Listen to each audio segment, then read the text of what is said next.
बिहार में जिस पप्पू को कांग्रेस ने भगाया उसे मोदी ने अपने मंच पर बुलाया, रातों रात कैसे पलट गई बाजी। पप्पू यादव ने मोदी के कान में ऐसा क्या बोला, नहीं रोक पाए अपनी हंसी। 30 सेकंड में कैसे बदला सब कुछ। पप्पू यादव ने लिया तेजस्वी राहुल गांधी से अपने अपमान का बदला, मोदी ने बिहार में कैसे पलट दी बाजी। 10 दिन पहले तक राहुल गांधी के साथ नारे लगाने वाले पप्पू यादव मोदी के मंच में कैसे पहुंच गए। पहले मोदी के खिलाफ प्रचार और अब मोदी के सामने पप्पू यादव दंडवत प्रणाम कर रहे हैं। मंच पर पप्पू यादव पहुंचते हैं, इसके बाद मोदी के कान में कुछ बोलते हैं, इसके बाद मोदी और पप्पू यादव ठहाके लगाकर हंसने लगते हैं, जिसे देखकर वहां पर मौजूद नीतीश कुमार और बाकी बीजेपी के नेता भी हैरान रह जाते हैं। मोदी के पूर्णिया पहुंचने के 30 मिनट पहले क्या हुआ था, जिसके बाद पूरी तस्वीर बदल गई। और क्या पप्पू यादव बीजेपी में शामिल होने वाले हैं, इसकी इनसाइड स्टोरी जानेंगे तो हैरान रह जाएंगे। कहते राजनीति में कुछ भी हो सकता है। कई बार तो अपने घर में भी पता नहीं होता है कि कौन किस पार्टी में प्रचार कर रहा है।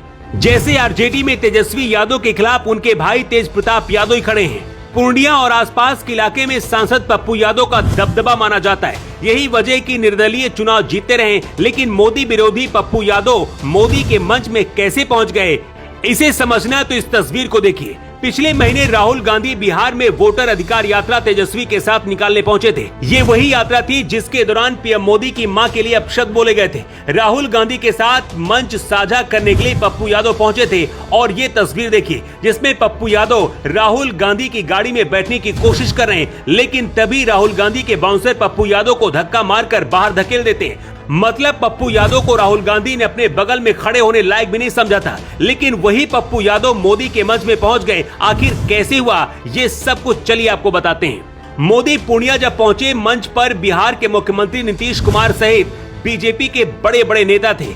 पप्पू यादव के साथ क्या हुआ इसके बारे में पहले मोदी को पता चल गया था, इसलिए पप्पू यादव को मोदी के मंच पर बुलाया गया। और कल तक राहुल तेजस्वी के साथ मंच पर खड़े होकर मोदी के खिलाफ बोलने वाले पप्पू यादव मोदी के साथ ठाके लगाने लगे। लेकिन बात सिर्फ इतनी सी नहीं है। दरअसल राहुल और तेजस्वी यादव ने एक साथ बिहार में यात्रा तो की, लेकिन इंडिया गठबंधन के बीच ही मुख्यमंत्री चेहरे को लेकर युद्ध शुरू हो गया है। वोटर अधिकार यात्रा को कांग्रेस राहुल गांधी की उपलब्धि बता रही है और आरजेडी के नेता तेजस्वी यादव को मुख्यमंत्री का दावेदार बता रहे हैं। सीट बंटवारे को लेकर भी इंडिया गठबंधन में बात नहीं बन पा रही है। हालात ऐसे हो गए कि राहुल गांधी के साथ यात्रा खत्म करते ही तेजस्वी यादव ने फिर से अपनी अलग यात्रा शुरू करने का ऐलान कर दिया है।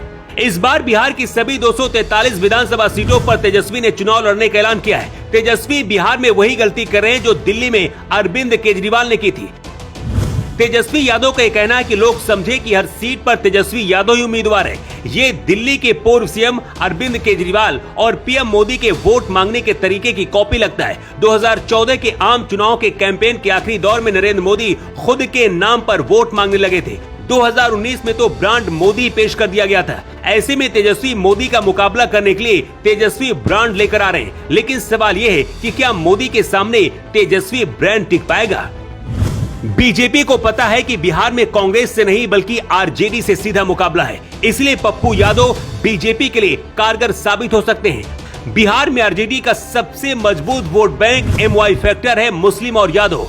मुस्लिम वोट बैंक असदुद्दीन ओवैसी काटेंगे और अगर पप्पू यादव बीजेपी के साथ आ गए तो यादव वोट बैंक में भी सेंध लगेगी, क्योंकि इस बार तेज प्रताप यादव भी अलग चुनाव लड़ रहे हैं। ऐसे में तेजस्वी यादव का मुख्यमंत्री बनने का सपना पूरा होता नहीं दिख रहा है। वही एनडीए के साथ मांझी, चिराग पासवान और जेडीयू जैसी मजबूत पार्टियां हैं। बताया जा रहा कि पूर्णिया पहुंचने के बाद ही मोदी ने पप्पू यादव को मंच पर बुलाकर बात करने की इच्छा जाहिर की थी।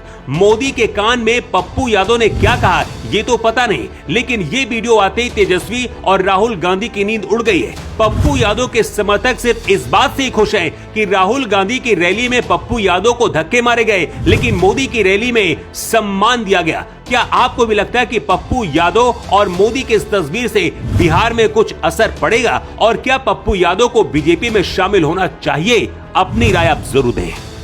Bureau report.